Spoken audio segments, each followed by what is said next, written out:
Hi friends, my name is Jennifer from theplanningwoman.com. I'm so glad you joined me today. Today's video is going to show you how I use my planner for 2021. And I'm so excited that this year I get to share with you a new planner that I created through the course of 2020 with a designer friend of mine that is undated. It is filled with great customizable spaces where you can set your goals and follow them through from the year, the quarter, to the month, to the week, to the day, to make sure you are getting the most important things done. I don't know about you, but I'm tired of wasting time in my life. You know, I'm going to be 50 this year. And my kids are both in college now. We're in the empty nester season of our lives. And I've just been looking back over the years, thinking about all the ways that I wasted time. And now that I have this whole new chapter ahead of me, I want to make the most of that time. God has graciously given me this time. Who knows how much time that we will have on this earth. So I want to make the very most of it. So I'm excited to introduce to you today the Live It Out Planner. You can see it is coil bound, double O coil ring bound, beautiful hardcover. There was a lot of thought and care taken into account when I made this planner. So I am going to turn the camera around and give you a walkthrough. If you are interested in purchasing this planner, I will have the link in the notes below.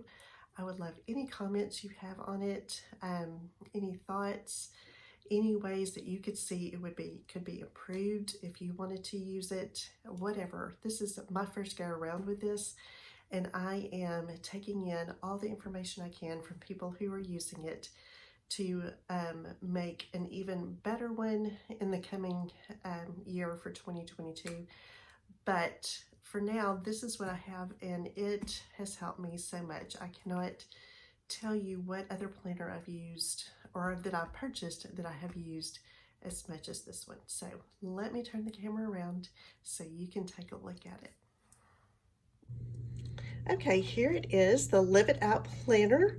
It is a 9x7 planner. The cover is a little bit bigger. I would like to have that reduced at some point, but it's a great hardcover. I have been using this for over a month now, and it is in great shape. And you know, I leave it at home. I don't take it with me anywhere. It's my main planner for at home, but I use this every single day. I'm in it all the time, and it has held up really well. It has the double O coil binding in gold. And even though it has over 300 pages, it's not super thick or heavy. I really enjoy using it a lot. So let me take you through what it looks like on the inside. Start out with the cover page, and then there's a place to write your information in. And then this first section is just a very brief outline of the Live It Out goal setting method. And in this section, you can just walk through 4 simple steps to get you set up for your goals for the year. Then, once you go through this, I have 8 pages of action plans where you can set up to 8 goals for the year. I personally do not focus on, like I don't say I'm gonna have 8 goals for the year. There's a lot I want to do in a year's time. A lot of mini goals, some big goals. So what I do is I create focus areas instead. And so for 2021, I've chosen to deepen my faith. I am working on my marriage, growing the planning woman, my physical health, my mental health and self-care, friends and family, my home, and then recreation and creativity. And you'll see under each action plan page, there's a place to write the focus area, why it's important, what positive outcome will happen if you focus on this area, what will happen if you don't focus on this area, a place to record ways to be accountable, and then here is where I start fleshing out some mini goals for that focus area. And when I say mini goals, I am thinking of things I can do in 90 days. I try to set my goals for 90 days at a time, or by the quarter for the year, which you'll see more about in the coming pages. And so I go ahead and give myself some mini goals, some dates I would like to have those completed by, and then some other action steps and tasks that I want to have done in relation to that focus area. So to me, this really simplifies and kind of magnifies what I should be focusing on for the year. It helps me to make decisions when my time is being requested from someone else. I can filter that request through these goals that I have, and if it doesn't align with what I'm trying to achieve with my life and I don't feel led by God to take up that opportunity for using my time, then I'm easier able to say no. But on the other hand, I'm also able to say yes to some opportunities. God does provide opportunities above and beyond what we can even expect sometimes, and we have to be prepared and be ready to accept those. So having a plan and feeling like where the Lord is leading you for the year gets you into a better place to make those decisions on how you spend your time. So once I have created the action plans for my 8 focus areas for the year, and you don't have to have 8, I have just created this space for 8, I go and set up my first quarter goals. And really, I'm kind of using this page a little bit differently than I had originally intended when I set it up. But basically what this is my 8 focus areas that I've already created on the pages before. And this is for just the first quarter of 2021, so January, February, March. These are the action steps that I am wanting to take this quarter to help me achieve the goals I have in these focus areas. Now, I had a space for you to write the focus area and then goal. You could do that too. You could have one goal per focus area and then just break out the action steps that it will take to achieve that goal. To me, these are really kind of more like mini goals. If I were to redo this, I probably would change the terminology just a bit, but I love this page setup because I come back to this every single month when I'm getting ready for the next month to figure out what I need to do, what needs to go on my to-do list for the month, which you'll see in just a moment. So these are all tasks that I have created to keep me in line with the focus areas that I'm working on this year. And I'm not really up to date on checking some of these off, but once I have this set, then I move on into the month. And so the next page is just a blank notes page to use for whatever you need it for. Then we have the January tab, and these stickers, the days stickers, you can find on my website, and excuse how I cut them out and stick them down. I am not a very good sticker putter honor, if that's such a word. And then these stickers and the number stickers came from a sticker book from the Happy Planner company. I'm not even sure. I think it's called Me and My Big Ideas. You can find numerous sticker books or sticker options to do the months and the dates, the numbers. But I fill out my monthly spread as best I can. I know that a lot of this will change over time. You typically do not fill out the monthly spreads throughout the year. Like, I don't go ahead, even if I know that I have an appointment, say in March or April, I don't go ahead and fill that out. Like you can see, March is just pretty blank except for holidays there. Just because things do change so much. And this tab page here for the month is kind of like a thicker cardstock, and it's a little bit slick, and so I have found that I have to use a ballpoint pen. Normally I use friction erasable pens, which you can see over here. Like if I do not want to keep an item, I can erase it. I can't use that here on this page. It just doesn't work. So just know that about this one page in particular. So that's another reason I don't fill things out in advance, because things do change so much. But I just use this as my overall overview for the month.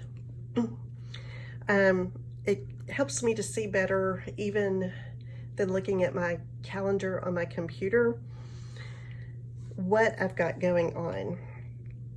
And so it's really been helpful to what I've needed to do. It keeps me from overbooking my time. If I am wanting to work on the Planning Woman, that means I need to be at home, which means I need to not have so many appointments. So anyway, that is what I do on the monthly page. Then the next page is a monthly planning page, and you will find this, again, I'll show you a blank month. At the beginning of each month, there is a monthly planning page. I put my top 3 priorities for the month. Then I have a whole section here where you write in focus area action steps, and you go back to the first quarter goals. This is where you get your action steps from.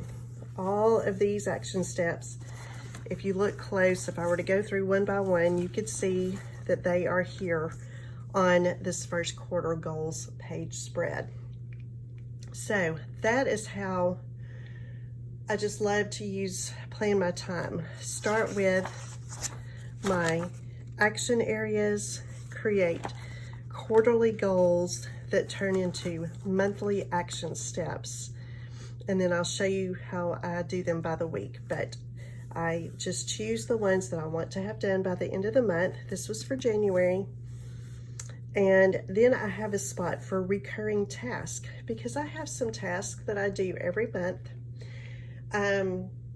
Yes, I do kind of remember that I need to do them. I probably don't necessarily need this all the time, but I find that if I don't write things down in here, often the tasks don't get done, because let's face it, our minds are not meant for holding ideas and thoughts or tasks. They're meant for having ideas and making plans, but you've got to get that out of your head so you can remember to do it. So I just put some recurring tasks right here, and then I have a section for other tasks for the month, just so I can, there's always things that come up that you don't know about ahead of time that you need to get done in a month. So that may not be anything related to your focus areas or recurring task.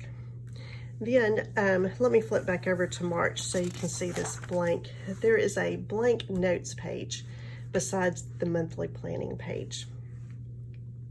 And you can use this for whatever you need to use it for. Some people use it for meal planning. They will plan out every meal for the month or have meal ideas. Some will use it to record their expenses. Some have used it to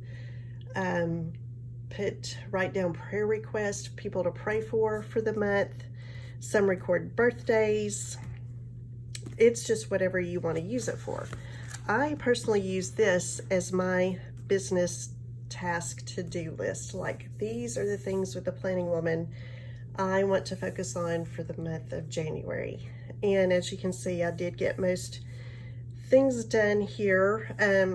I just keep up with the basic work, like projects I'm working on, the steps on those projects that I want to get done for the month, and then I have this, I don't have to dig through all of my folders and slash pockets and work and all that to figure out what I'm doing.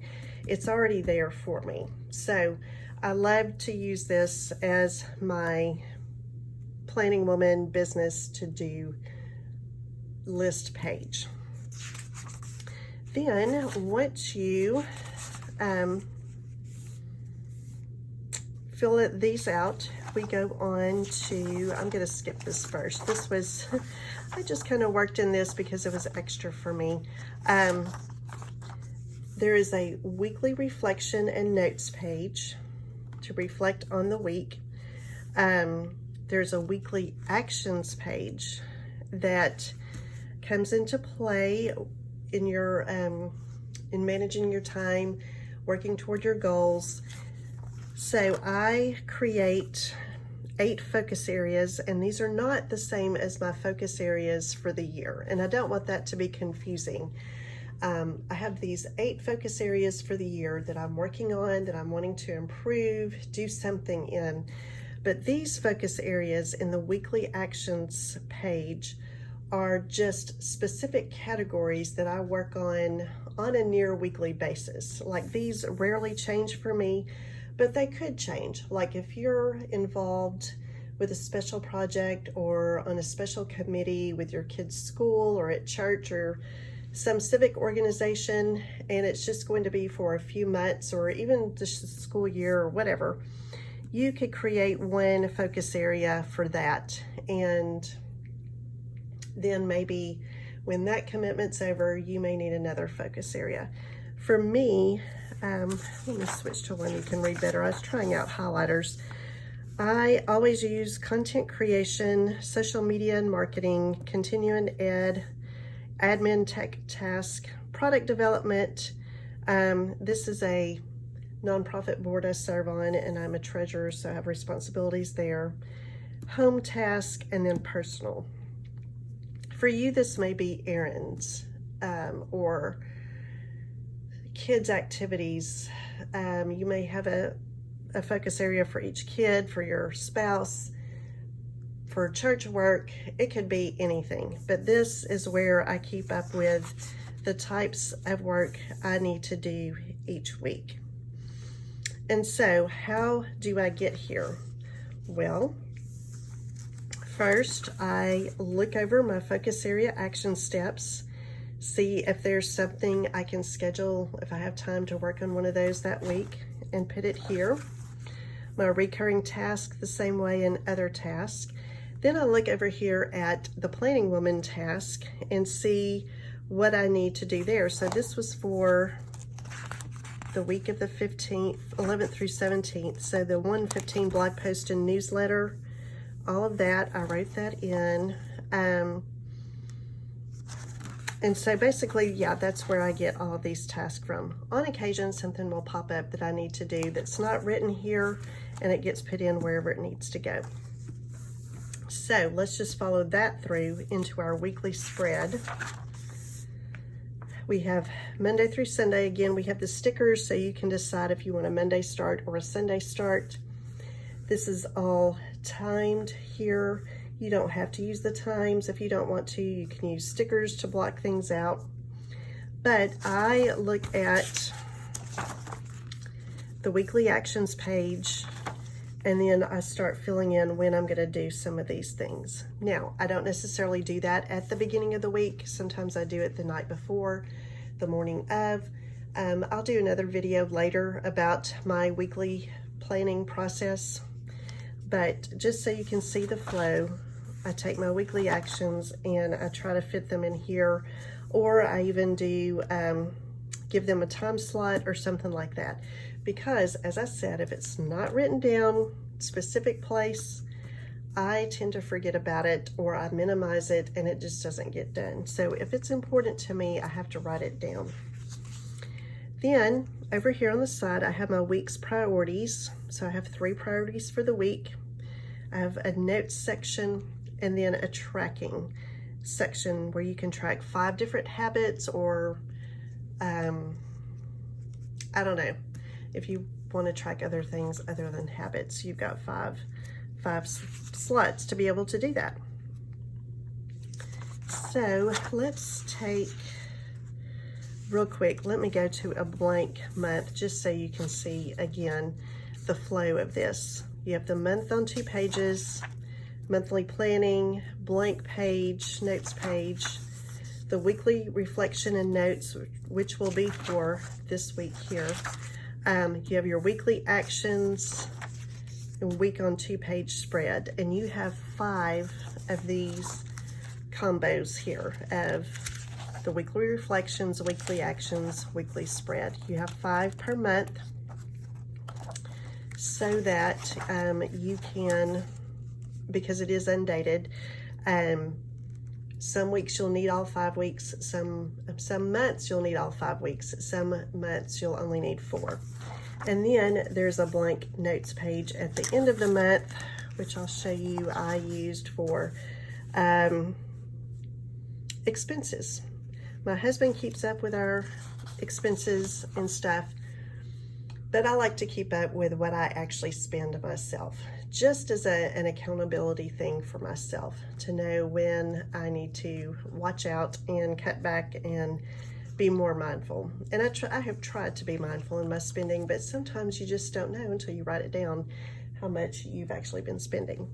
So one more thing I want to show you here in the month, and I'm going to do a weekly planning video soon that will kind of walk you through this, but I'm showing you the weekly reflections and notes, and this is based on this week here. I kind of debated on whether I should use this to do the week before here or the one that's after, but I'm trying to keep everything together so these 2 pages reflect what's going on in this week. But what I usually do is I put what worked, what didn't work, lessons I learned, and adjustments I need to make. And that way,